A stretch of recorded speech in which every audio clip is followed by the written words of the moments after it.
Okay, well, before I start the formal presentation, it won't be a lecture. I want to get group work going. I don't like lectures. Creative Europe. We had a session yesterday afternoon looking at Creative Europe and funding for Creative Europe. And I just wanted to pass on some of our own experience of working with the Creative Europe programme. So, Munich has just got the second grant from Creative Europe, about €1 million.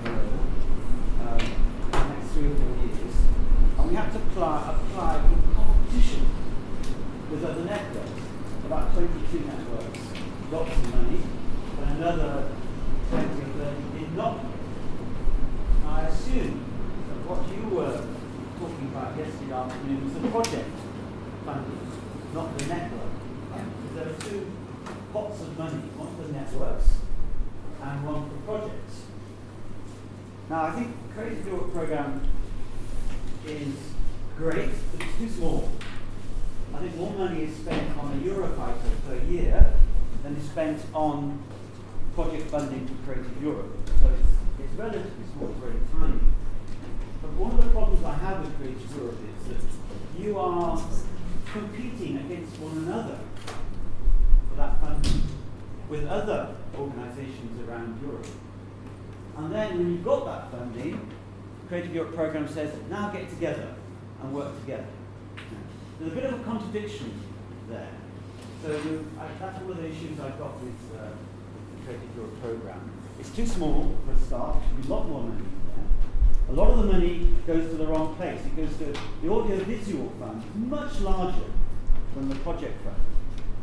The amount of, and here, if you look at the money that goes to each country as well, the vast majority of the audiovisual fund goes to which country? Any idea? France. France, by far. By far. Just look at the link. So that's an interesting. So the money isn't allocated in any way according to country by fairness.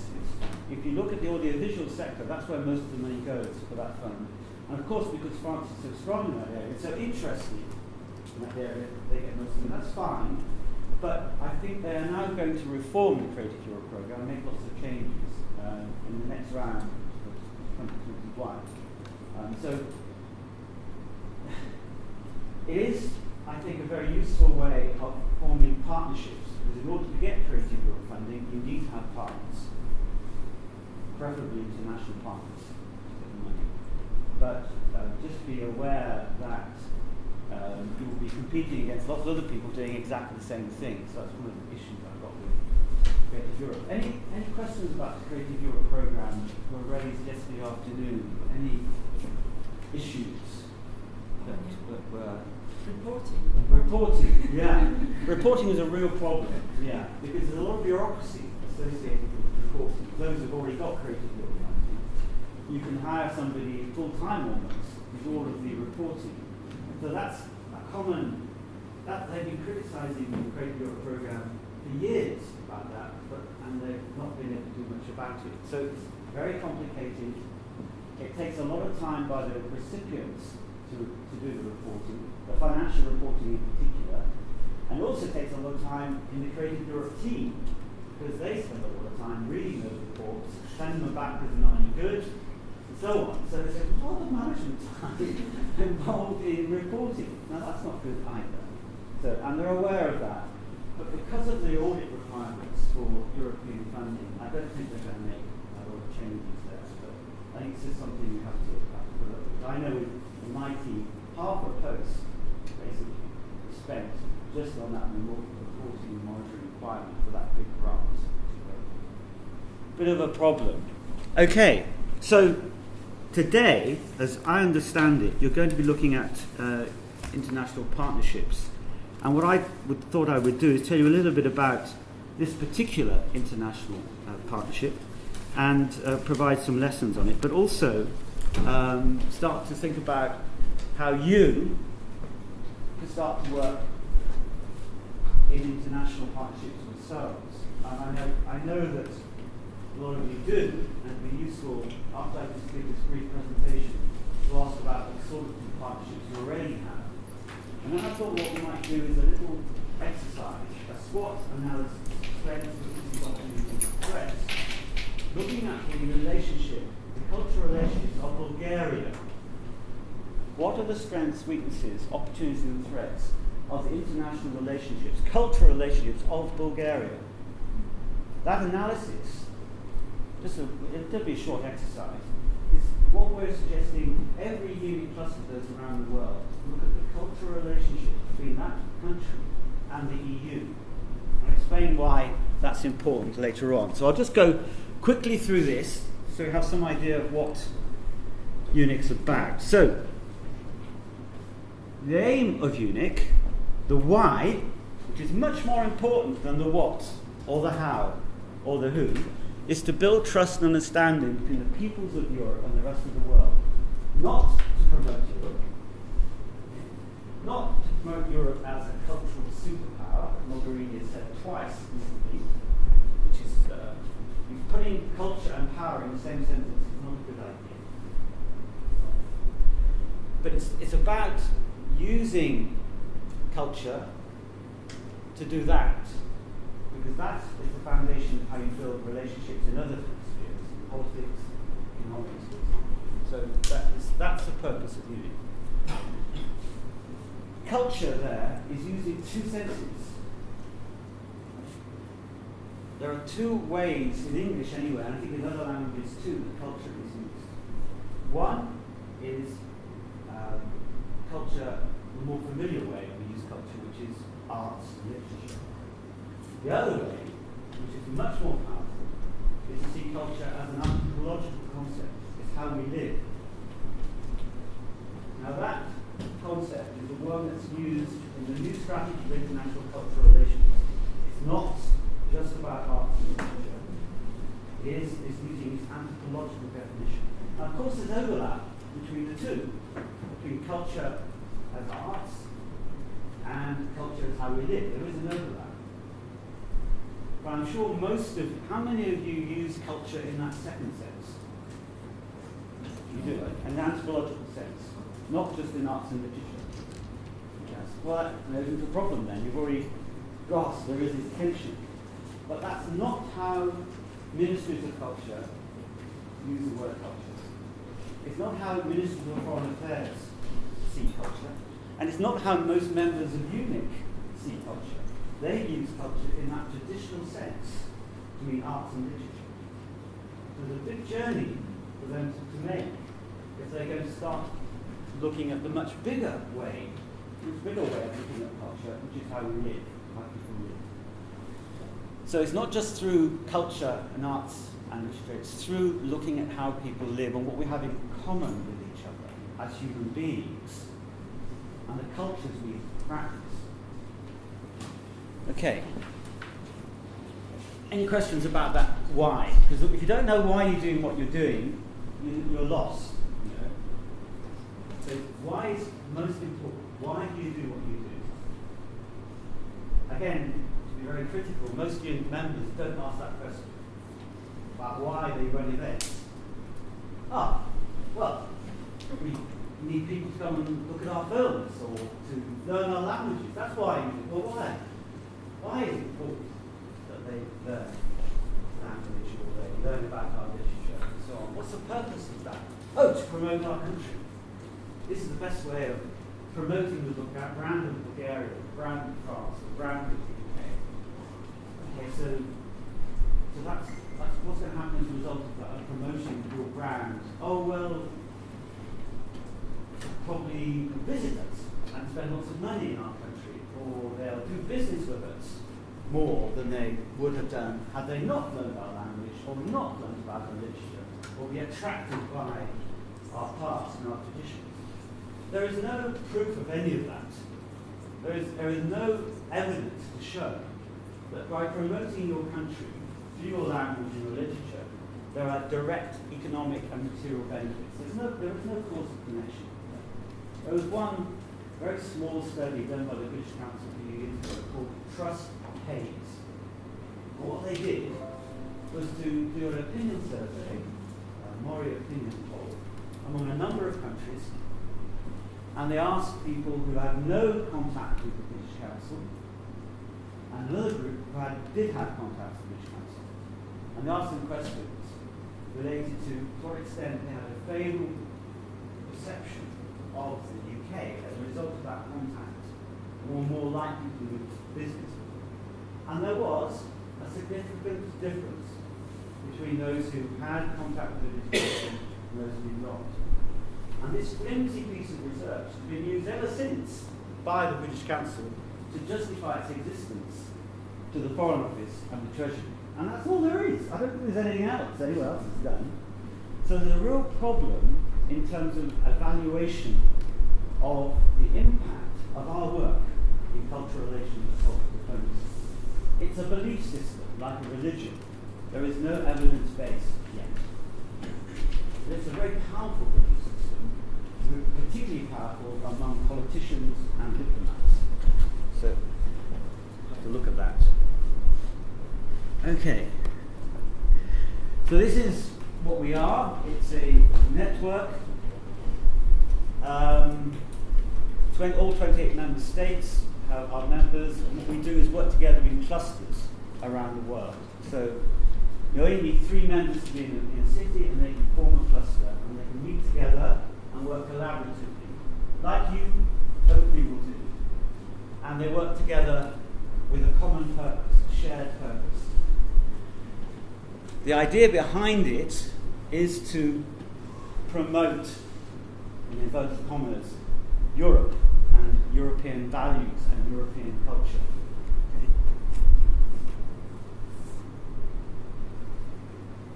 They do work in cultural diplomacy and cultural relations. They're not the same thing. Let me just go through the 3 definitions of public diplomacy, cultural diplomacy, and cultural relations. Just my take on it. Public diplomacy is when the state, usually through embassies or government, tries to relay messages to the publics of other states. So, for example, the embassy in Washington will use its communications team to promote understanding about the EU. Great difficulty in that most Americans don't understand the concept of the EU, and most Americans have never been outside the USA either. A lot of them don't have passports.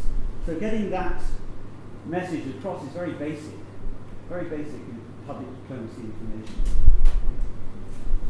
Cultural diplomacy is exactly the same thing, except you use culture to get those messages across. And here we're using the traditional concept of culture, arts and literature. So they will run a European film festival or a literature night, and they'll use the arts to get certain messages across about the EU to the public. Cultural relations do not directly involve the state. It's usually about relationships between peoples, and you can have bad cultural relations and you can have good cultural relations. It describes an area of activity, interaction between peoples of different cultures. And the 3 are overlapping to a certain extent. There are some who would say cultural relations includes public diplomacy and cultural diplomacy. The diplomat would say that cultural diplomacy includes cultural relations. I don't think that's going to change very much. And we have to be comfortable with that ambiguity. Those concepts are not fixed. There's a lot of overlap between the 3 of them. And often they're used interchangeably. But it's important that practitioners know what they're doing, which hat they're wearing, whether they're wearing a hat on behalf of foreign policy, working for an ambassador or for a foreign office. You're constrained then by foreign policy. If you're not doing that, and you're working on a people-to-people, working civil society to civil society, helping cultural operators work together, you're not necessarily wearing the hat of foreign policy. That has no direct link with foreign policy, and you have much more flexibility about what you do. But a lot of operators, a lot of people working for UNIC around the world don't understand the difference. And that's a problem. they don't realise they're wearing a hat and they're wearing a hat on behalf of the state, well, they may be perceived by others as being untrustworthy. They won't believe what you're saying. If you're acting on behalf of the state, you're being told what to do by your ambassador, by your government. We don't trust you. We don't believe the US government. We don't believe Paris. But if you distance yourself from the state, from foreign policy, from diplomacy, and say, no, we don't represent the government of the UK. We're working to build trust and understanding, and we are at arm's length from the state. You're more likely then to be trusted and to have genuine partnerships then with civil society, cultural operators, and with the general public. There's quite important differences between these three concepts, and it's important to be aware of the differences. Okay, we'll move on. Those are the number of institutions. Bulgaria is in there. There's a problem with Bulgaria.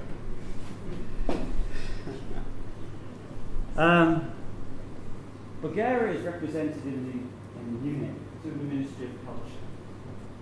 Now, the Ministry of Culture is not responsible for cultural diplomacy. They're the wrong people in UNIC.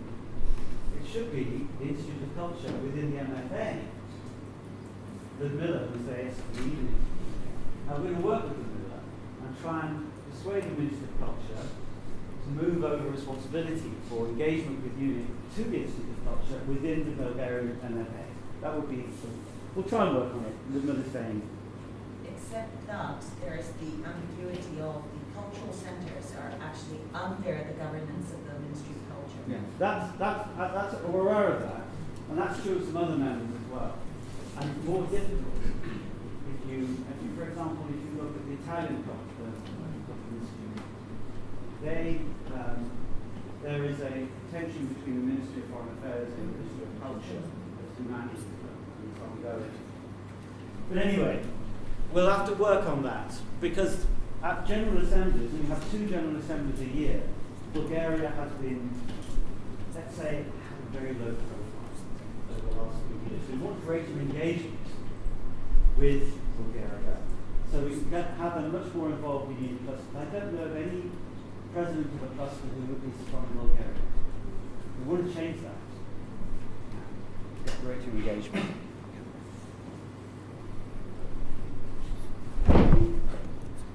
Okay, so those are the number of clusters around the world. So it's a big network.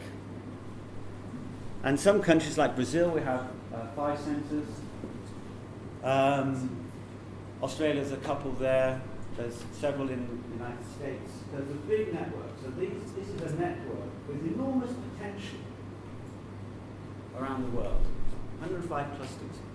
Until recently, until 2 years ago, they didn't have strategies for each of those clusters. They got together once a month and they put on some European World Festivals and crap, which should happen. They did collective nation building. What we've now asked them to do over the last 2 years is to think about that cultural relationship. What's weak? What needs to be addressed in terms of understanding? Or what weakness exists within the cultural sector, within the country in which they work, which they can work together and address together. Not simply project their own cultures together. And that's what's happening. I think around about 75% of the clusters now have strategy, and the others are working on it. We will not give them any funding, these clusters, unless they have a strategy which is aligned with those new principles in the International Cultural Relations Strategy of the EU that was published last year. So unless they move beyond showcasing, we won't engage with them. Really important. Okay. Well, we will engage with them, we'll help them, we won't support them with any money, that's the important thing. So that's what we're trying to do. This was set up, these are the purposes set up in 2006. Quite innovative actually back in 2006. First thing is to create a network, partnerships. Second is to partner the European Commission in defining and implementing European cultural policy. And we're making great headway. We just signed an administrative arrangement with the Commission and the External Action Service to work together between delegations and clusters around the world. Very important, a strong and independent voice of the cultural sector. That's you. We need to have strong and independent of the state. Strong civil society, very important. To do joint research. The areas of research we're interested in are training. Very good training offered in cultural diplomacy and cultural relations, but there are more and more universities starting offering masters in cultural diplomacy. 4 or 5 just this year. We're going to do research. We are doing research in evaluation of impact. This big problem we have of identifying what evidence we can show that culture is important, that cultural relations is important. There's not enough evidence to show that is important. And the third area is digital cultural relations.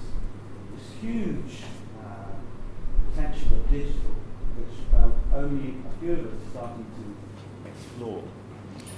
And of course to share best practices, which is what we're doing today. This is a sort of map of how we got where we are today.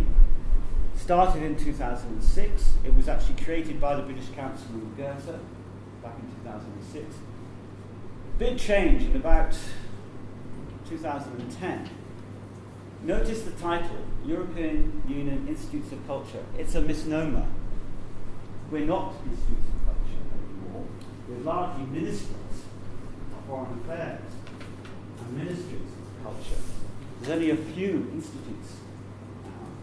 That has caused some problems for us, because the original concept was we're trying to promote an independent, arm's-length approach to cultural diplomacy and cultural relations. If UNIC is now dominated by ministries, that's difficult. So we have to persuade the ministries that they've got to let go. They've got to let the people who they've given responsibility for cultural diplomacy and cultural relations to do their own thing. So an interesting example here is Austria. Austria has something called the Austrian Cultural Forum, with around about 20 institutes around the world. Now they are 100% diplomatic. They're all diplomats. All their funding comes from the MFA, but they are independent of the ambassador. They are operationally independent. They can take their own decisions. So there is a very interesting example of how you can be part of the state, but operate independently of the state if you have that mandate to do so. So I always say that if you can tell your ambassador, fuck off, then you are independent. Now, I wouldn't say I would do that, of course not.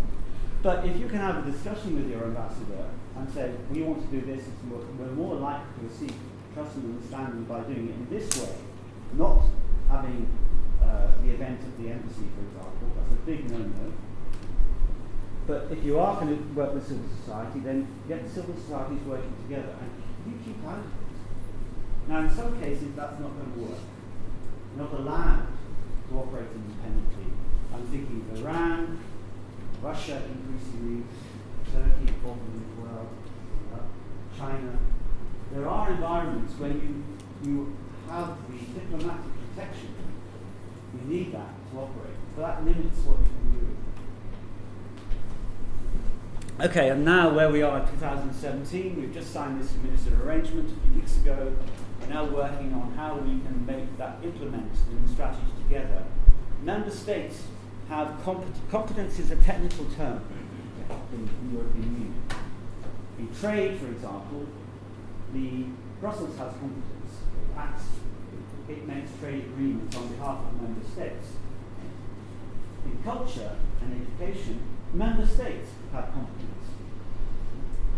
So in this area of cultural relations and cultural diplomacy, it's a bit of a grey area. There's a role for the External Action Service and delegations. But the lead must be taken by member states. And that's what's been agreed through the new strategy and the administrative arrangement. So that means when delegations, when they work with clusters, the lead is taken by clusters. should be taken by clusters.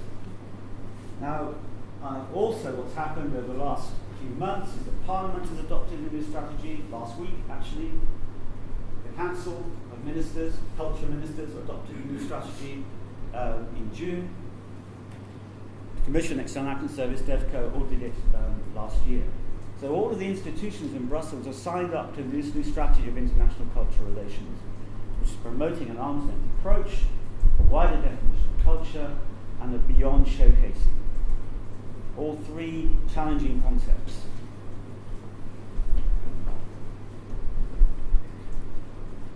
We have a strategic framework. Our vision is to be, by 2025, the partner of choice for cultural diplomacy and cultural relations. There's the definitions of three. I'll send you all this. Don't need to take. I'll send this to Enzio later on. That's our funding. Most of it comes from Munich members, a third from the EU. This is the Creative Europe programme, which we're going to start to deliver next year. Those are the objectives. There are 4 work streams: policy, capacity building, our own projects, training, and project management. The idea is to build a European cultural relations sector. Not just member states doing their own thing, but over the next 5 to 10 years, build a truly European cultural relations approach, cultural diplomacy approach. That's the objective by 2025. How we work? We have a General Assembly twice a year. We have a board of directors. The members are Goethe,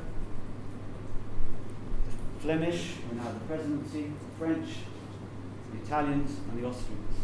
And they're elected for 2 years. Then we have a small team in Brussels, and then the clusters, and then the members. So a very light approach, not a big bureaucracy, really. Although the General Assemblies take a hell of a lot of organising. What we'd like to do is get every member to have an engagement plan. And that's what we want. That's what I spoke to Luke Miller about yesterday from the Institute of Culture in MFA to develop an engagement plan. I'll zoom through this because I don't spend all the time talking. These are our clusters. These are our members. There are full members, there are associate members, and there are partners. And this is why you should be a member of UNIC, because we bring a European approach. We pool resources. If you all get to work together on a particular project, you will pool your resources and achieve a much greater impact. It's obvious. It's a no-brainer. And we will then also be a partner of choice for the EU, and they have money. Not as much money as member states do. I've worked for I've seconded from the British Council. I'll go back there next year. But the British Council, its turnover each year, how much money goes through reports, is 1.3 billion euro a year. That's far more than the Commission spends on cultural relations. That's just one member state. So most of the resources for cultural diplomacy and cultural relations are with the member states. So if we could get some of the money they spend bilaterally, spent multilaterally, think of the difference we could make to how Europe is perceived and how Europe works with peoples around the world. So that's the challenge, to get them to start spending more of their money, not just on themselves, but together for Europe. That's the important thing. These are 3 areas we work in of research. I've mentioned those already.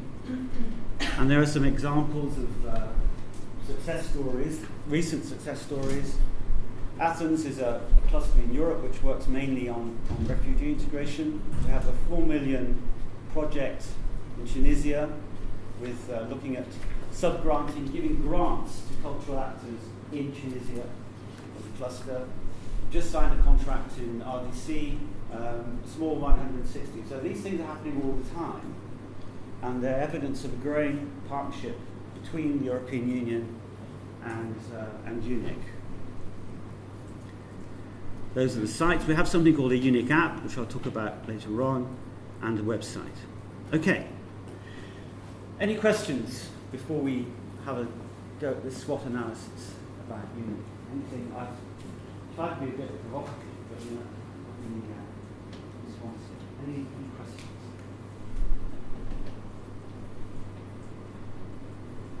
No? Not yet. Okay, so what I suggest we do on each table, you may want to have a couple of people, or maybe one person go over this table. If you can start to think about the cultural relationships which are important to Bulgaria, just map what they are.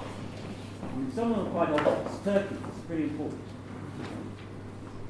What other relationships are important in terms, I mean, even now, not so much in political and economic terms, more in terms of culture, the past, the present, and the future.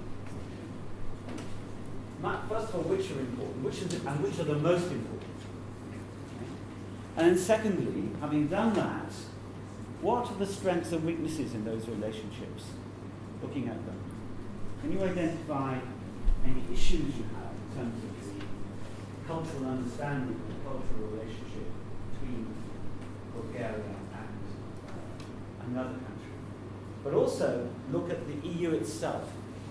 So think about countries, but put in a separate category, what do you think the cultural relationship is between the EU as a whole and Bulgaria?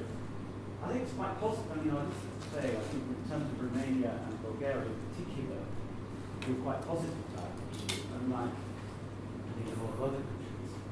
And France now, the EU is almost as unpopular. It is more unpopular than it is in the UK, which is amazing.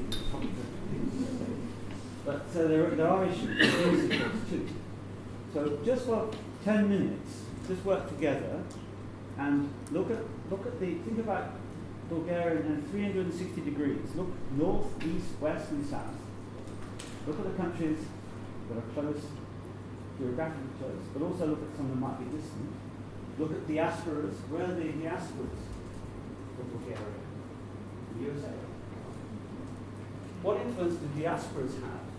A lot of cultural institutes, I'm thinking now of the LASI, the Hungarian Institute, who have just been recently incorporated completely into the MFA, as have all the Polish cultural institutes as well. Visegrad is a very interesting example of how national politics are now affecting how they do diplomacy. But they largely use their cultural institutes, the LASI, or the Hungarian MFA now, for their diaspora. Their institutes are, if you look at what happens in Brussels, the program, all in the area named Hungarians living in Brussels. It's an interesting approach. So just do that for 10 minutes. First of all, what are the really important cultural partners, cultural histories, cultural relationships Bulgaria has had, is having, and could have, and then look at some of those strengths and weaknesses. Just for 10 minutes. Okay? And then if you can also appoint somebody who's going to speak on your behalf, each table will do that. Okay?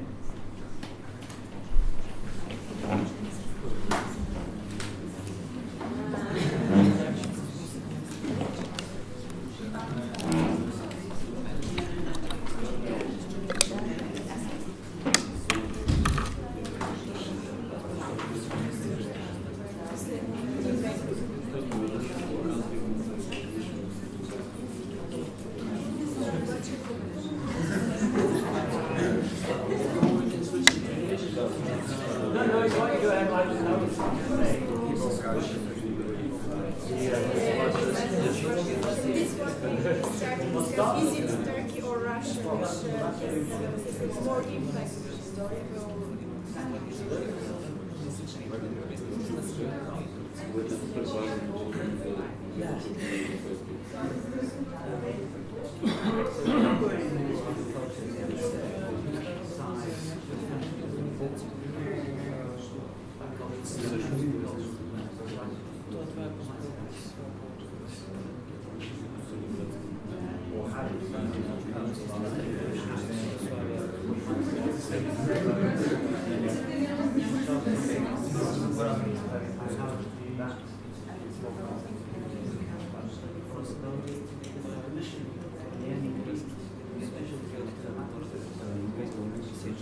what the analysis was feeding to some decisions about which to do.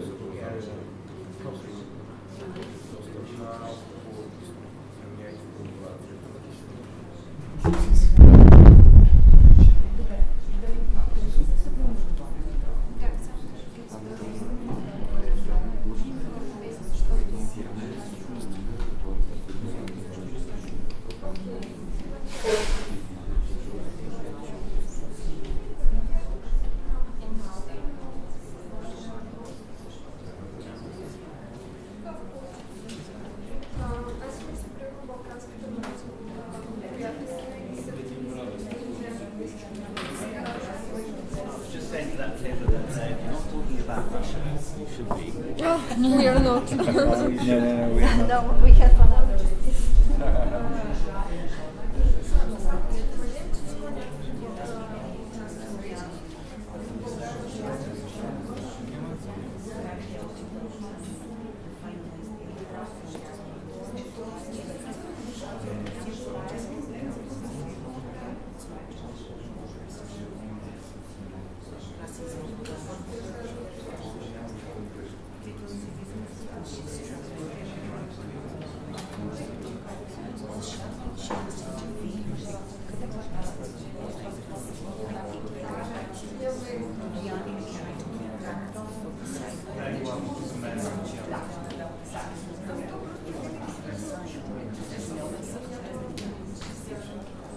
I'm talking about Russia They are. Ще се справим. Те много държа да кажеш тогава за Матера за Италия. Дайте Австрия да се справим. Искате ли една държава? Австрия, не само Австрия. Не само една. Мога да кажа няколко неща. За балканската мрежа е много важно, защото ние с Гърция, с Румъния, с Сърбия, с Македония и Сърбия. това са все неща. Това е много важно. Вега е започнало Сега имам отскоро. предложение. Нека да се кажем за Австрия, ще говоря за Австрия, вие ще говорите за балканската. Не, аз знам. Сега докато се... Защо само като имате Според мен е само изброяване. Нищо не знам за Не това. просто, че има такава номаденс, нали? За тази номаденс. Номадска танцова академия. на балканските страни. Нека вие да говорите по това, може ли? Или ти? Защото, не е според правилата, защото той явно ще се държи на правилата един спикър да има от Ама нас. нищо не знам, ние просто Нищо, нямам просто за е тия 5 спомени. минути нямам време да... Само е спомени, запиши, просто Номад Денс, която е Балкането. Добре, да може да е формулирано така. Ще дадем един Австрия. пример със сърцето на Европа. Да, за Австрия също много държа да кажем, защото за австрийския павилион в Пловдив, в Лука, който също беше и в София, в Лука Сега, моля да се павилион. напиши ги тези неща, не нали, че аз тук пиша за Австрия, защото няма да имам време. Аз може да кажа нещо. Според мен целта на изказването не е чак толкова да кажем с кои държави сме в добри отношения, защото те са много. А трябва да положим, да, точно така, на България. беше слов анализ, да. Да, това е главната задача, а не да изброяваме. Силни страни, Защото в смисъл ние с Германия, и с Франция, и с Испания, примерно само като изборим с Австрия, фестивали, интензивен които обмен. канят различни продукти, Тогава знаете ли сумати какво може страни, да направим? Канада. Ние говорим, може, защото според мен силните страни надделяват взаимоотношението ни с Австрия, а пък да дадем и пример за слабост, т.е. там, където надделява Турция. Тема Михайло групи. Има едно голяма разлика между това е друга тема, но наистина между България и Румъния почти няма. Близки са, да кажем Сърбия, така, нали, но с Румъния, аз гледам нещата не коментираме. Много интересно. Мислите за Украйна. Да, Украйна, Беларус. Украйна много интересен феномен, защото Украйна всъщност ние почти пряка съседка, обаче не се познаваме въобще. Само в контекста на... С Румъния същата работа. Ами Румъния И поне с сме Сърбия, и виждали. с Гърция. Добре, в Гърция там заради морето хората познават All Inclusive. Нали? С културата, нали? Да, това е. Те отиват в някакви затворени Добре, ама хотелчета. знам, Ние с съседите си не работим. Добре, как става тогава? Ние с никой не работим. С кого работиме? С американците работиме. Само това. Или те работят Да, те работят в нас. Те изсипват. Те работят в нас. Изсипват. Между другото, също нещо е с Великобритания, например. В смисъл, ние сме потребители. Целият Европейски съюз няма идея като географски. Добре, кои са ни важните сфери тогава да включим? Ами искате ли и за самия Европейския съюз, тъй като България винаги е малкото братче, което е някаква тежест, нали, сигурност, че не е трябвало да ни приемат и доколко не се справяме с всичко, нали, по някакъв начин да се презентираме като пълноправен, равен член. Разбира се.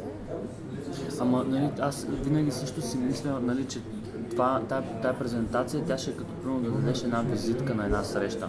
Оттам нататък тръгва един дълъг разговор, евентуално, в който излизат някакви резултати. Нали, стават някакви приятелства и дава някакви резултати. Това, което аз знам, което питам сега, на което пича не е добре, е, че реално културното влияние на Турция към България пъти по-силно, отколкото културното влияние на България. Това е целенасочена политика на Турция, което обръща самосъзнание, до едни сериозни региони. Но въпросът е, че сериозен културен проблем, защото се изисква реципрочна културна политика в тези зони на океани и обратно. И там, за да стане, защото те, които запазиш самосъзнанието на хората, там Свиленградско, Родопите, Смолянско, Кърджали, има целенасочена политика. Там има непрекъснато ансамбли турски, има театри гостуващи, Само да се включи, че в много пари, които са в образованието. В Родопите има много места, в които влиянието на, да речем, Саудитска Арабия е много по-силно, отколкото на Турция. Това не го в момента не са стигнали, там не го има. Просто това са двата силни крачи. За многомилионна държава, която дори някой, който е контратрадиционен, когато произведе филм, има гигантски пазари, той при всички положения ще е по-силно в България, ако ще си мерим на никоя по-силната културна страна. За един гигантски културен пазар е просто, нали, това е мислите ми, каква е самата, какво ви усещането за Европейските страни, примерно, присъщат. Ма ние го нямаме. Няма, защото нямаме обща посока и обща кауза. С черноморската синергия и така нататък, като точно всички балкански страни ще няма нещо, който инструмент. Нас много искат да ме обединят, не самите на Балкани. Тоест, нас отделна част. Да, нас по-скоро западния, ако щеше дори Централна Европа, не възприема като Балканите, като нещо общо и цялостно. А ние реално на Балканите... А ние сами не се приемаме. На политическо ниво, на някакво по-високо ниво, по-скоро не се приемаме по този начин. Имахме мисленето, но няма реалната кооперация. Има отделни връзки, партньорства и така нататък, но те не са извадени като нещо консолидирано, като нещо цяло. Значи да, по-скоро отвън не виждат като някаква общност. А вътре ние... Вътре няма... Въпреки че самите ние винаги си казваме, Балкани са еднакви, сме да се задържаме тези... Пак казвам, те са на отделни връзки, отделни проекти, отделни познанства и така нататък. А може би това да бъде развито да ни е някаква помощ, защото ето и една огромна Сърбия, което... Да, обаче в същото време е и много голям въпрос на самосъзнаване. Дали искаш да си част от това нещо, или искаш да си част от това нещо, защото честно казвам аз... Това е според мен, примерно, като се сложат в една ситуация на някаква изкуствена конкуренция, както ни бяхме сложени с Румъния по време на предпрестъпните опит с създанието си. Аз по-скоро че в нашето общество, българското общество, по-скоро е насъден стремежът.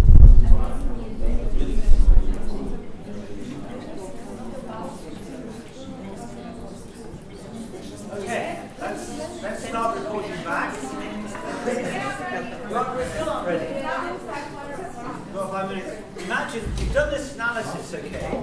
You are now an Institute of Culture in the Ministry of Foreign Affairs. And you sat with the Minister of Foreign Affairs and the Minister of Culture, and you got recommendations for a new cultural diplomacy strategy on behalf of Bulgaria. You've done this analysis. You have to advise the Minister which countries they should be focusing on in terms of the new cultural diplomacy strategy and why. The analysis should be done to make that sort of decision. You've got existing institutes, are they in the right place? What are they doing? What's the content of their program? What messages are they trying to process? Should they be doing messaging anyway? That's a why question. Or should they be engaging with key influencers and civil society in that country? These are big issues. But you have to do this sort of analysis in order to start trying to attempt to answer those questions. I would be very interested in working with the MFA and the Ministry of Culture as they start to do that. It'd be great to involve some of you, because you need to involve civil society in that process. It can't be left to diplomats. It can't be left to politicians. It's got to be, you've got to involve civil society.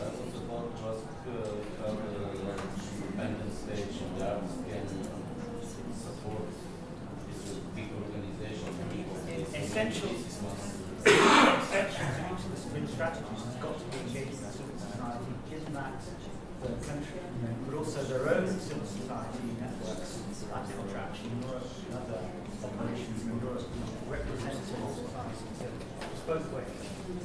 Yeah. But it's too important to be left with it.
To 11. We will stop at 11 o'clock.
Okay, let's stop, and we'll start with this table here. What have you been talking about? So everyone else stop talking, and we'll hear this table over here, what they've had to say.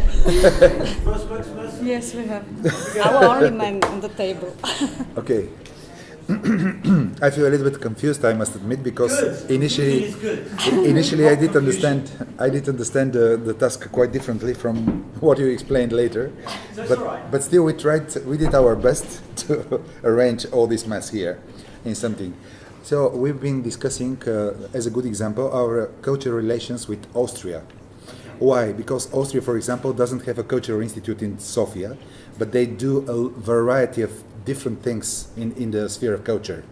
That is why. And Bulgaria, contrary, has such institute, the House of Wittgenstein in Vienna, you know. So based upon that, we may conclude, talking about other countries like Austria, with which we do have quite a good cultural exchange, that this is intensive one first. Then we have variety of different types of cultural products which we exchange. Of course, as a traditional strong side of this is the geographical place of Bulgaria for doing this exchange with our neighbors and the region, etc. What else? A strong possible thing could be the upgrade and rethink of the existing traditions. Why? Because we tend to present the Bulgarian culture in rather traditional manner, even today. We tend to present the golden treasuries, thinking about things like that, the Rose Valley, which Bulgaria is famous with since the, let's say, 19th century. Even today, we do not exclude this manner of presenting Bulgaria, but we think that we should upgrade and rethink this as a positive side. What we concluded as negative sides, this is of course linked with what I just said, that this is the prevalence of the tradition in presenting our culture. And as a conclusion of this, that the modern art and culture is less presented. As a major problem, as a nation, we noticed the lack of self-confidence, the need all the time someone else coming from abroad, some professor from the United States or some British archaeologist, to tell us that, for instance, the eldest golden treasury have been founded in Varna, near Varna. So we should think how to present ourselves better in terms of confidence. This is one end. Of course, we need to have a better reflection on the contemporary culture and art, in particular. Maybe my colleagues want to add something. I'm not sure. Yeah, I just wanted to add like a good example that we spoke about Austria also because there is one specific representation of the Austrian pavilion in Plovdiv, now that we are the European capital of culture, Fluka, which is one container, that is used for transporting of goods. They use it for showcasing of a variety of arts. And this is really a movable scene for showing culture, typical Austrian culture, and I found this form of representing art quite interesting. So something that we should learn from. There was an Austrian embassy guy at the meeting yesterday evening. He was saying that he had an Austrian culture forum. He's quite an interesting guy, quite sophisticated in his thinking. And that reflects, I think, the quite high level of thinking about cultural relations that goes on in Vienna. It's very interesting. Okay, this table.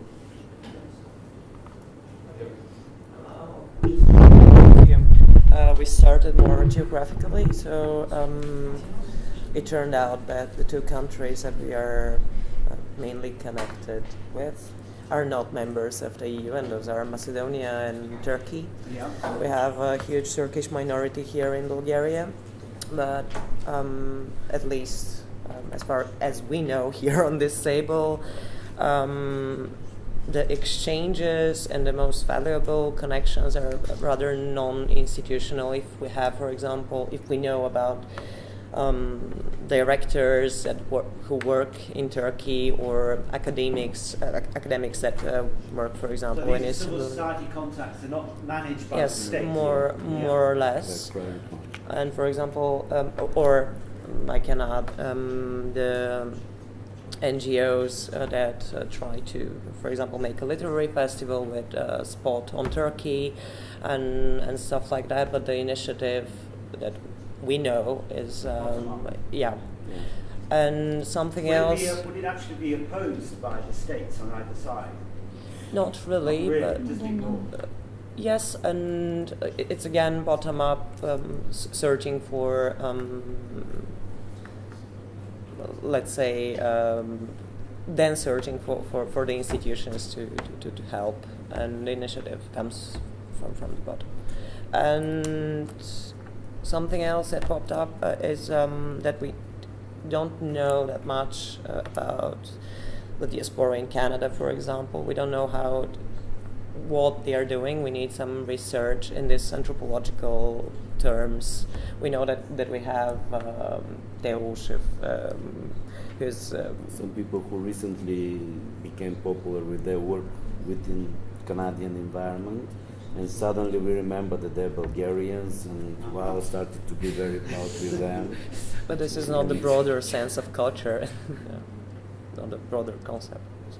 And Macedonia, why Macedonia? Is there a diaspora in Macedonia, or that's just related to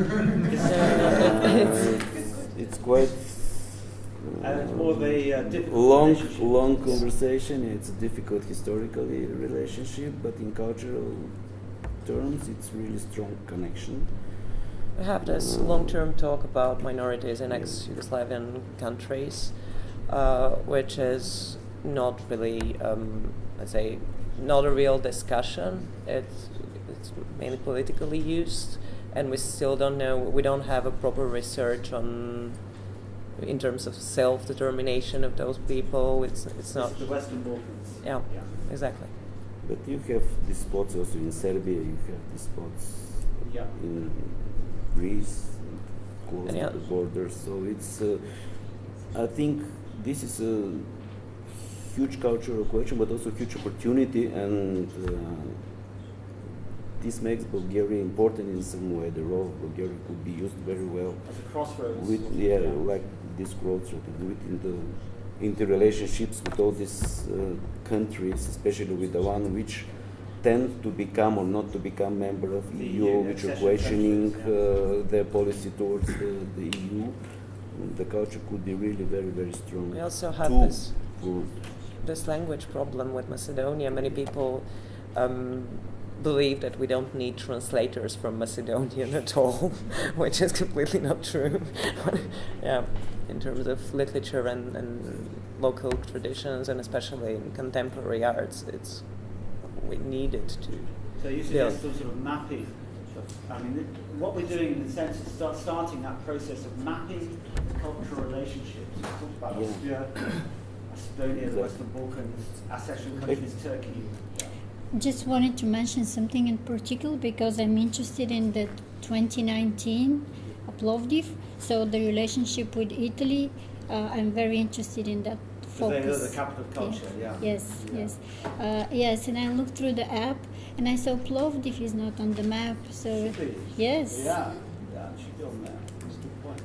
Well, it's very easy. I'll talk about the app later on. Yeah. Okay. Just to add very fast, not going to discuss, but we because we started with this mapping, and very fast just to remember how the Bulgaria is positioned within the culture and within the connections with the other countries. So it's discussable very much the interrelationships with Russia and ex-SSSR countries, both because of this common socialistic history, but also because of the more ancient history with the Proto-Bulgarians coming through there, etc., with the Bulgarian minorities also in Caucasus, etc. So this could be also both used, and it's also challenging how to interact with this. Yeah. It's again connected with the language question, with the Cyrillic, which from the Russians is not recognized as coming from Bulgaria, let's say, etc., etc. It's a lot of questions, cultural questions, which is good to be solved, but even discussing on them, it's already making culture and making politics. Exactly. Just discussing those issues is a really big step. Yeah. We were speaking also about the Francophonie in Bulgaria, which is another channel. Francophonie, yes. I mean, it's very interesting as well. In Romania, for example, I was in Romania just after the revolution for 4 years. I speak Romanian.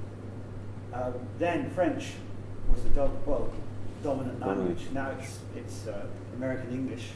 Yes, same was here. And it's a big shift in that. So everyone over about 50 speaks Russian or had some Russian. Everyone under 50 or 40. Learning English or German. But French, though, that used to be, I mean, Bucharest used to be the little Paris in the 1930s, and the per capita income of Bucharest in 1939 was higher than that of Paris. Amazing to think about.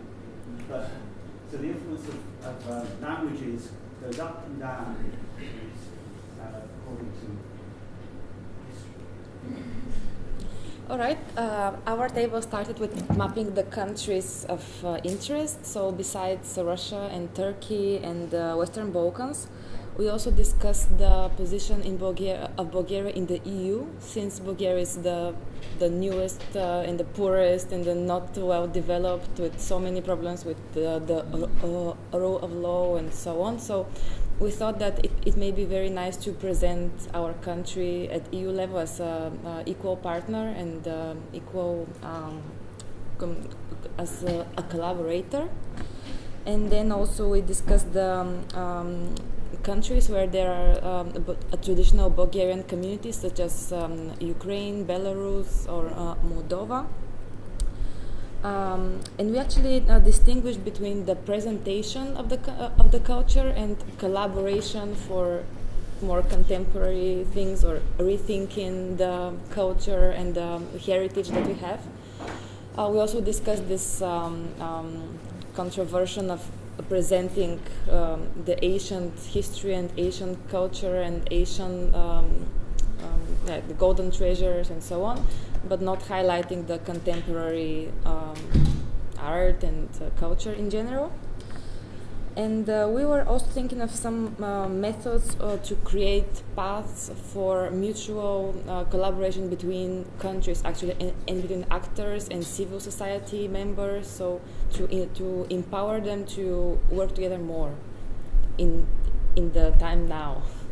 I mean, this relates to the theme of the day, which is international partnerships. Mm-hmm. And what I think there are opportunities offered over the next year or so. The presidency, we've heard there's a cultural program being developed, has been developed.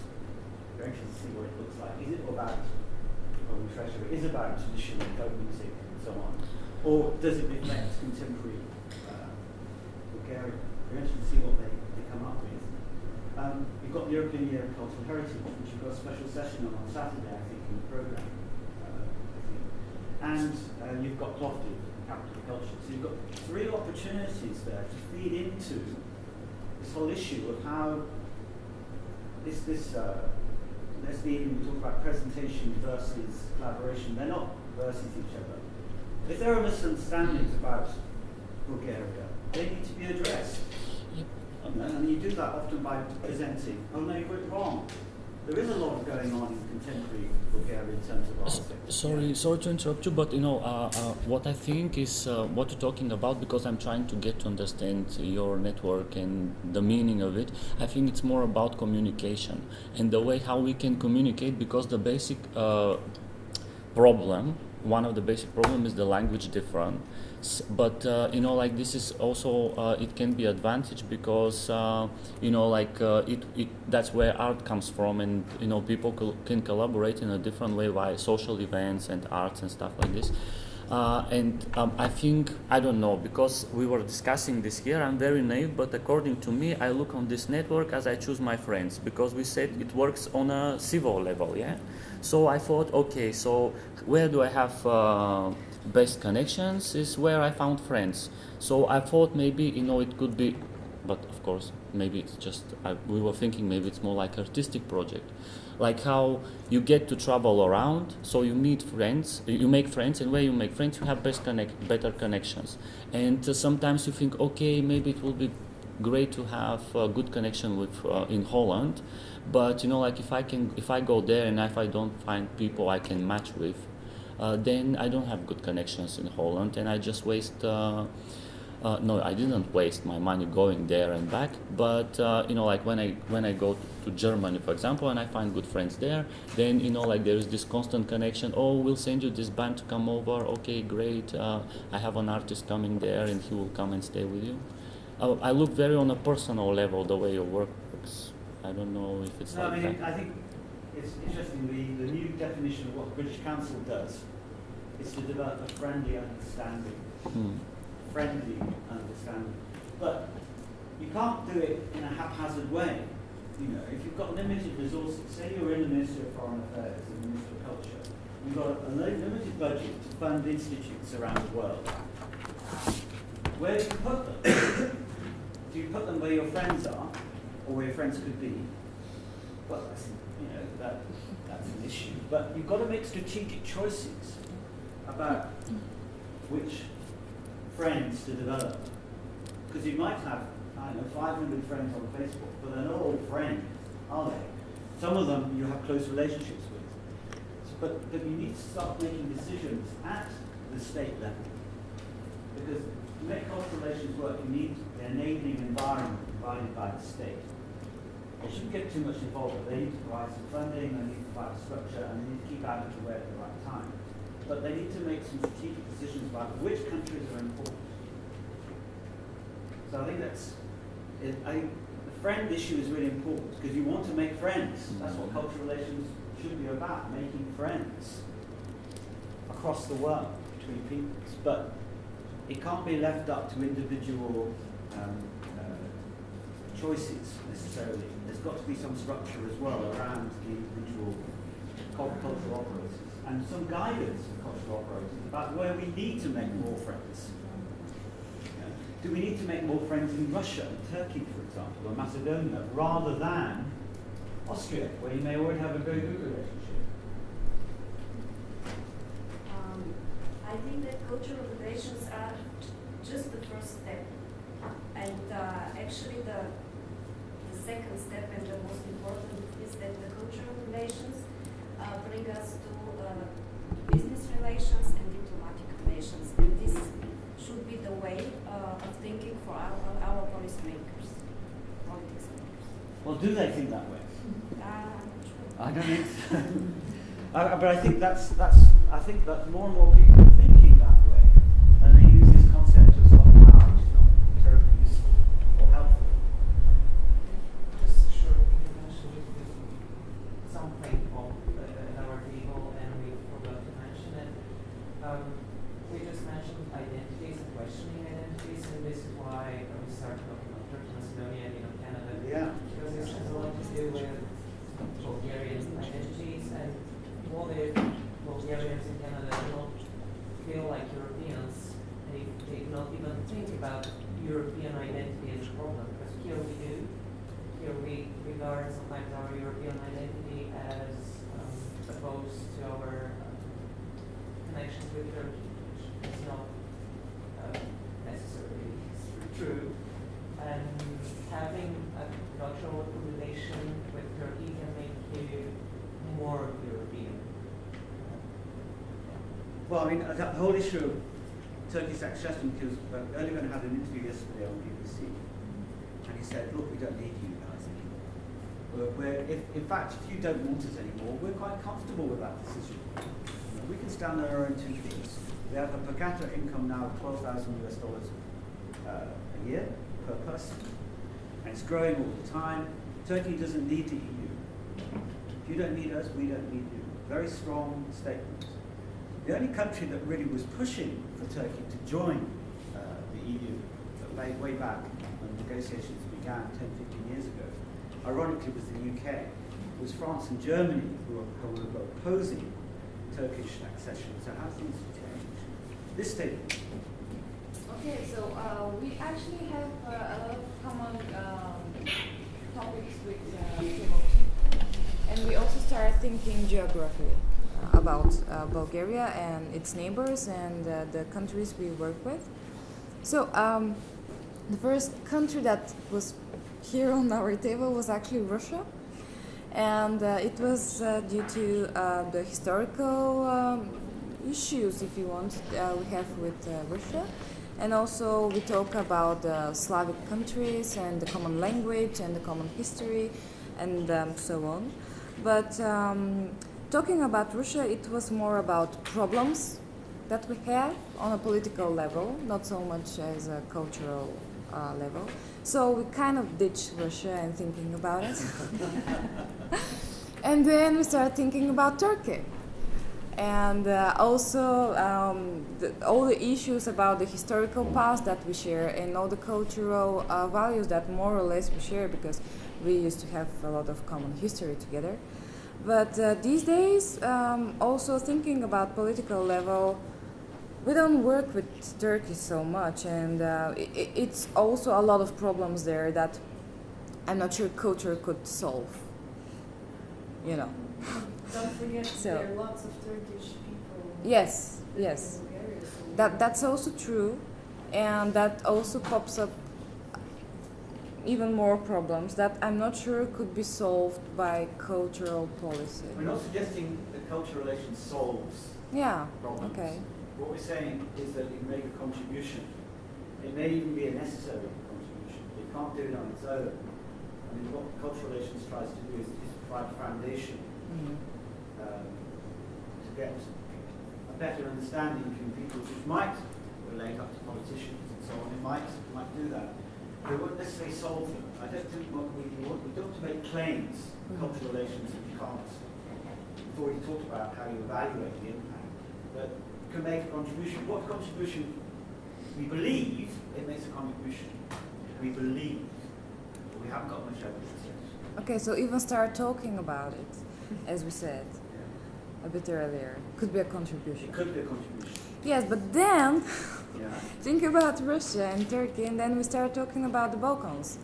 And the issue about that, in the last 20 years, Bulgaria has been more interested in the West world, like, for example, France and Germany and Austria and Spain, Italy, UK, even the USA. And that's probably also because of our, let's say, newest history, being part of the Soviet Union. So we kind of not the European Union. In the past, being part of the SSR, yes. And because of that past, we're not so much interested in our neighbors who are also part of that. Well, same history, yes. So we've been striving to be part of the West world, to be part of the European Union, which is great because now we feel like we are, let's say that we are stronger and we have some kind of change of thinking and attitude and values. But we were also thinking that more or less the countries here in the Balkans, they also share a common history and they also share common values. They have some relations more on a civil level or friendship level, but there is no strong political decisions about that society or that region on a cultural level, let's say. Some of the countries are part of the European Union, like Greece and Bulgaria and Romania and Croatia from a couple of years now. Some are not. And we were talking about the Visegrad, the country, and how good and strong that union could be, and that probably some kind of a union like that on a cultural level on the Balkans could be very beneficial for all the countries. But that's not decided as a political act. So, answering your question, if we have to advise directors of cultural institutions, yes, where to turn their head to, maybe the Balkans, and maybe making a frame so cultural operators could work on that frame and make even friendships on a level like that. Could be a strong decision. I mean, if you say you thought that a bit further and you made that decision, then what you could do at a state level is to provide funding, prioritize funding for cultural connections, cultural cross-border projects with the Balkans over, say, cultural projects with Spain or with France. Okay. So there you've got, do some analysis, and you say we've identified this weakness or potential strength or potential benefits, not just culturally but economically and politically. We will fund that. Having done that analysis, it will affect policy. Now, we've already talked about how does civil society get involved in that policy process, the decisions made like this, and I think that's where we are now in many of the member states is to try and get civil society, cultural operators, NGOs more involved in those sorts of decisions about the priorities and decisions made about cultural policy. Not just cultural policy within a country, but how cultural policy is then translated into international cultural relations, international cultural diplomacy. That's a strategy that was published a year ago. It's saying it is too important for diplomats to have to involve cultural operators in civil society in policy formation of those decisions. So what you've just done there, this sort of circular discussion, you said actually we think that Hawkins, it has a lot of potential for a variety of reasons, and perhaps that's where we should be focusing our energies. So just in a sort of half an hour, 40 minutes, you've had sort of a discussion, which should be happening in the ministry. You should be, they should be open to you and for insights that you have, connections you have, friends you've made already or want to make in certain countries.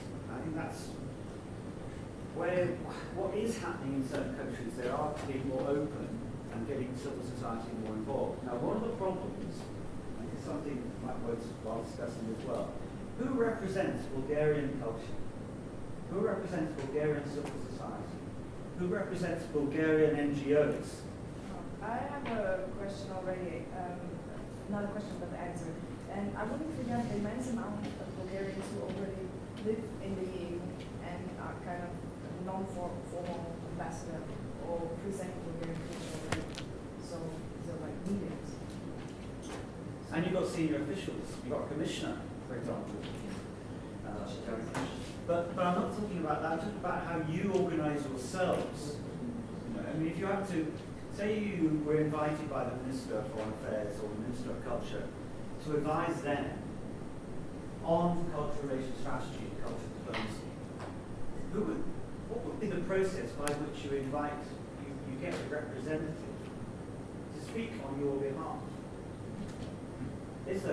Are there things, organisations like Culture Action Europe, for example, or the Cultural Alliance? There are organisations in Brussels, lots of them, who claim to represent the cultural sector in the EU, in Europe. And they have hundreds of members, like you, individual organisations, and they claim to act on their behalf. There is no legitimacy to these organisations. They are member organisations. But that's one of the problems with civil society and NGOs. How they get together and have a collective voice.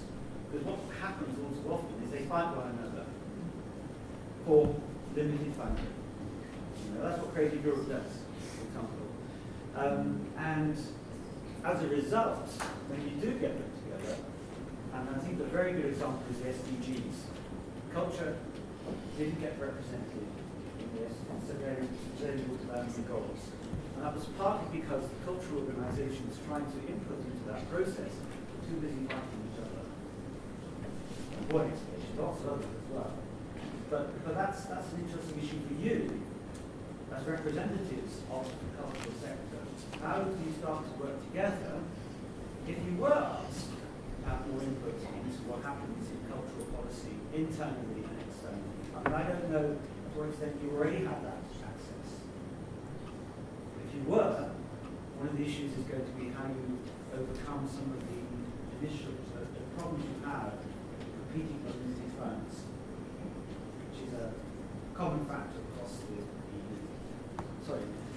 I just wanted to give an example because I was provoked by the discussion here, how cultural institutions, not institutes, but institutions outside in the country could be ambassadors of their culture, not necessarily doing it outside, but inside the country, or on-site, as we say. The example is from what the Sofia Opera is doing. I'm working for Sofia Opera for the last 5 years. During the last 7 years, if I'm not wrong, the presentation of the Wagner's tetralogy, Der Ring des Nibelungen, first, and then the Istanbul Disorder, and now Parsifal. What we did, it was sort of a revolution, and I strongly believe my colleague from the tourist branch will support me about this. Why? Because people from over 15 countries like Australia, United States, Colombia, all over Europe came specifically to watch this production. and they're coming back, and now they follow wherever this production goes. It went to Germany, to Bavaria 2 years ago. Next year, it's going to be presented in Moscow, in Bolshoi. So it's a perfect example of how a player could do what the state is not able to do. Why? Because it was initiative by the theater and not by the Ministry of Culture or someone else. And it gives amazing results. People come to Bulgaria, they learn more about the country, they start doing business or invite their friends. So this is what my colleague meant initially when she said. Where's your money come from, the doctor? It's a very painful question. Why? We're on the so-called delegated budget now, which means that against each level which we gain, we get from the state 4 level in return. Why I say that it's painful? Because the Sofia Opera takes the least. Some actors in the country take 8 level, which means €4, unlike us, we take €2. What is the explanation of the Ministry of Culture? They say, you're doing very well.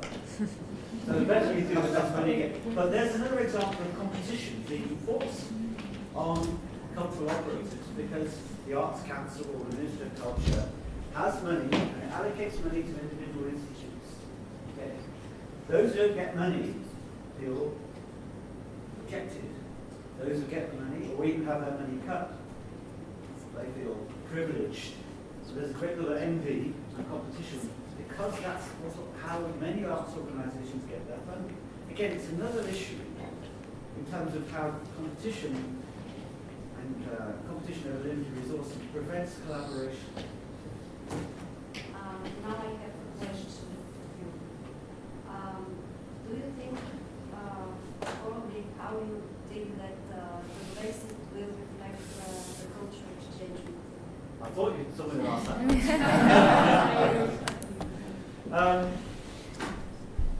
Brexit may not happen, first of all. It's increasingly there's an awareness among politicians as well as people that the benefits are not as great now as the costs. So we don't know what's going to happen. And the platitudes, Brexit means Brexit, and all this sort of stuff coming out of the 10, they are growing very thin now. It may not happen. There's a huge process. If it does happen, there seems to be no clear view of what it will mean, what are the circumstances. So in terms of culture and education, what's been happening over the last year or two, the British Council has been holding events in Madrid, in Berlin, and in London, trying to find out what other people think about Brexit in Europe. And there seems to be a lot of goodwill to maintain cultural and educational links between the UK and the rest of Europe. Now, the main problems of Brexit will be to do with mobility, artist mobility in particular, between the UK and the rest of Europe. Citizenship, big issue. Access to the 3 big programs, Horizon 2020, Creative Europe, Erasmus. How is that going to work? So that's been the focus. Citizens' rights, visas, artist mobility, and European funding is really the 2 big issues. So we don't know the answers to those questions yet. But I think there's an understanding developing that it was a stupid decision, largely driven by fears over immigration. And it's an example of how you shouldn't hold referendums unless you know what the results are. The result is obvious. Right?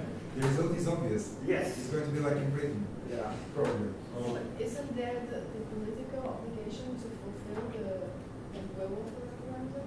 What is political will? What is they talk about the will of the people? 52% against 48%. But that wasn't the total population. That was still a substantial minority who didn't vote at all. And that's one decision. But the UK is a representative democracy.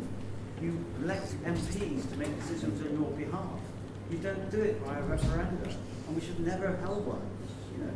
And if we did hold one, it should have been 66% as the cut-off point, not 50%, all of that sort of stuff. So I hope that there may not be a second referendum, there may not need to be, because what may happen, I was discussing discussing this with Chris earlier, is that as the economic costs of Brexit become clearer, as the confusion becomes obvious that you don't really know what they're doing, that people will reflect that to their MPs. Because the majority of MPs in UK Parliament are Remainers. They're not Leavers. If you gave a free vote, it's possible in a few years' time, a couple of years' time, that they would vote to apply to go back in again, to revoke Article 50. At the moment, they don't want to do that because they're afraid they'll be kicked out in the next election, because they believe, quite rightly in some cases, that if they vote to remain, the population will kick them out in the next general election. That's the fear holding them back. The other problem is the two leaders, Corbyn and May, are both at heart Leavers.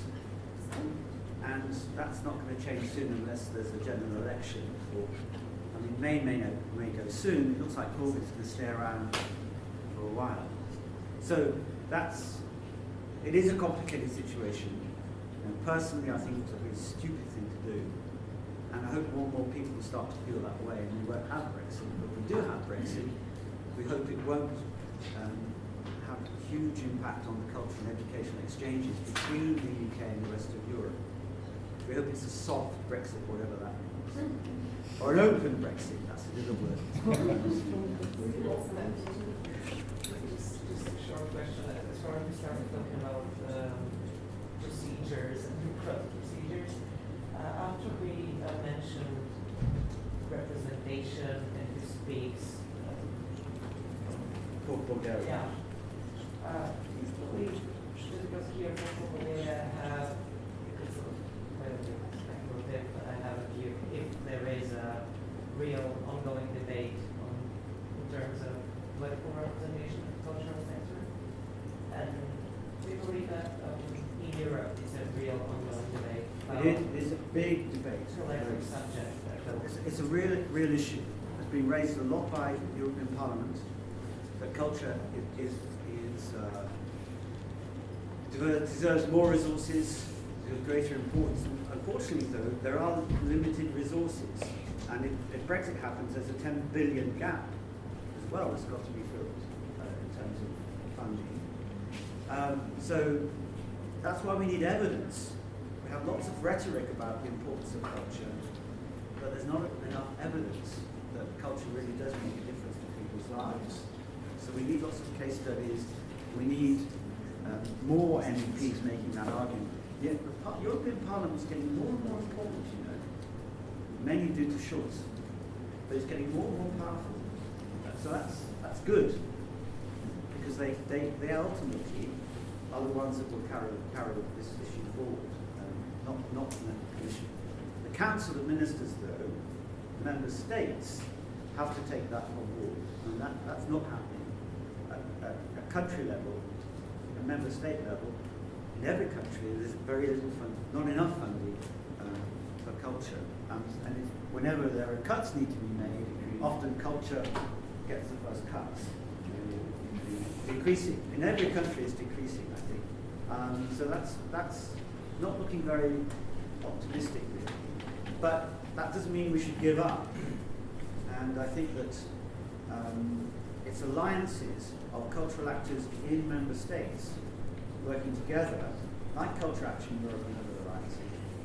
This is the sort of thing that, again, you can start to get more involved in as individual cultural operators.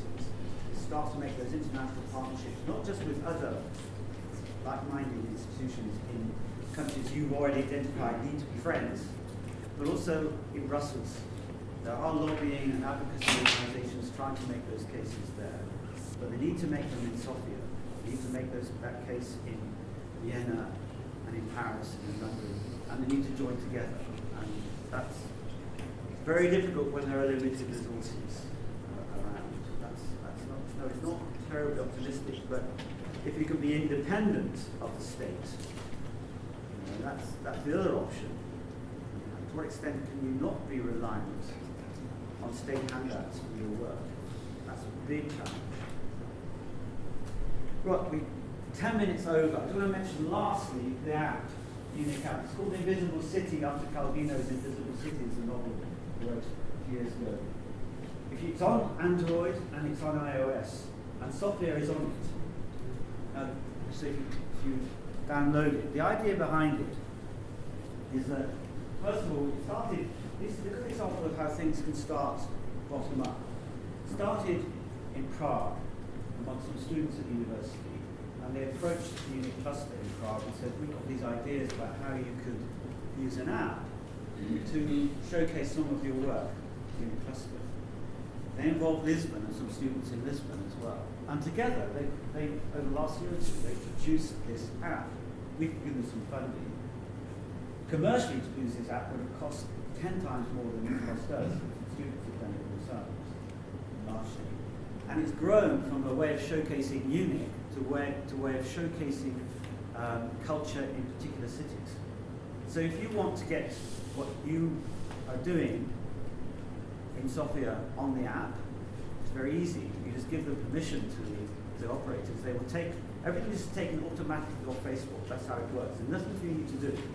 You just need to give permission. If you give permission, they will already going to appear there. It's going to appear there. You don't have to do anything except give permission. They will automatically take your data off Facebook and put it onto the app. So it's a way of, the idea is to help young people who are interested in different cultures and travel. When they go to a city, they use this app, they'll see what's happening. It's curated. There's not commercial operations usually. It's not. It's usually decisions have been made about who can use this app. So it's just been launched a month or two ago on iOS and Android. It's very, very interesting to use it. And Plovdiv, that's an obvious place to get that on board as well. So it was used initially. The idea was to showcase Unit. Now Unit, who cares about Unit? We hardly produce any events. It's the partners we work with that we want to showcase. So although Unit was the catalyst, it's now grown into a means of having like-minded people share information about their events in a particular city. You'll see there's 100 cities there. So I think it's a very interesting experiment.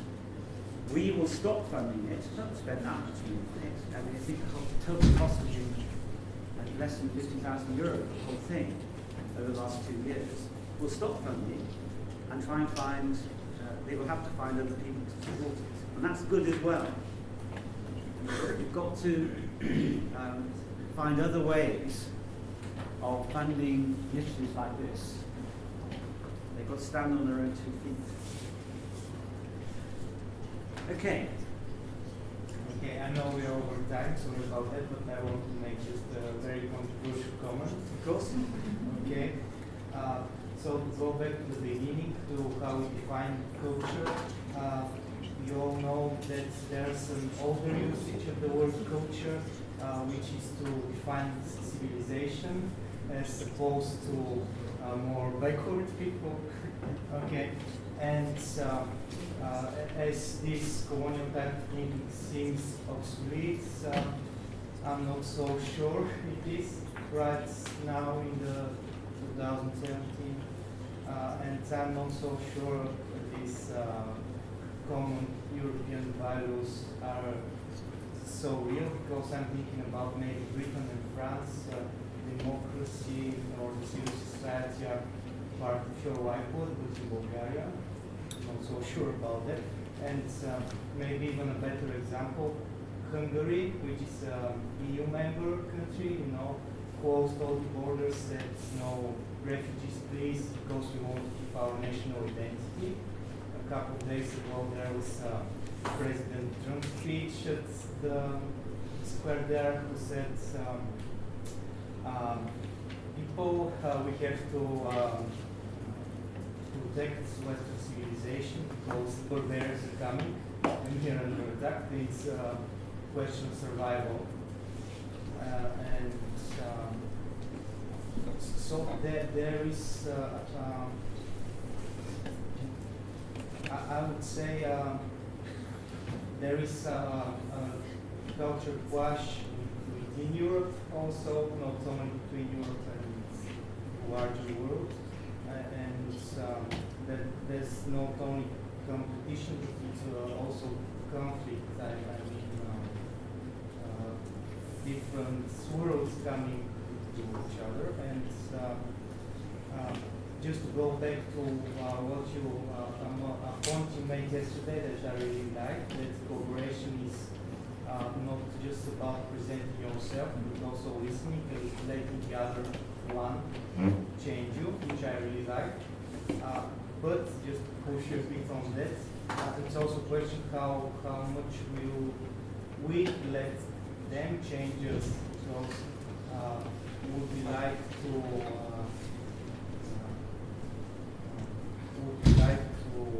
let some people have their culture imported in Europe without questioning, like it's traditional in our country that women are second-class citizens and they don't have any rights, or they have less. I mean, I think Gandhi was supposed to have said Western civilization. Now that would be a good idea to have Western civilization. We'll stop. But I agree totally with everything you said, except the last sentence. In that there are many cultures in the world. We're not talking about cultural relativism here. We're not saying that the values of each of those cultures are all equal. I think what we believe in Munich anyway, there are certain fundamental rights which you can call European values, but they're not that different from other countries' values either. Like rule of law, like democracy, freedom of speech, which are fundamental and go beyond cultural rights. So I think we should be, it's a personal opinion, we have to accept, not just be tolerant, tolerance is a weak word, we have to accept and engage with other cultures. But if those cultures cross those lines of those fundamental rights, then we should speak up. We should not accept the curtailment of minority rights. That's got to be. We have to stand up against that. So we mustn't. I think we need to be welcoming of other cultures and other peoples, but we have to stand up for our own rights as well. The rights, fundamental rights we believe in, which are enshrined in UNESCO and the Universal UN Declarations and so on. We know what those are. However, it's quite difficult for us to do that because we are judged as hypocrites by the rest of the world.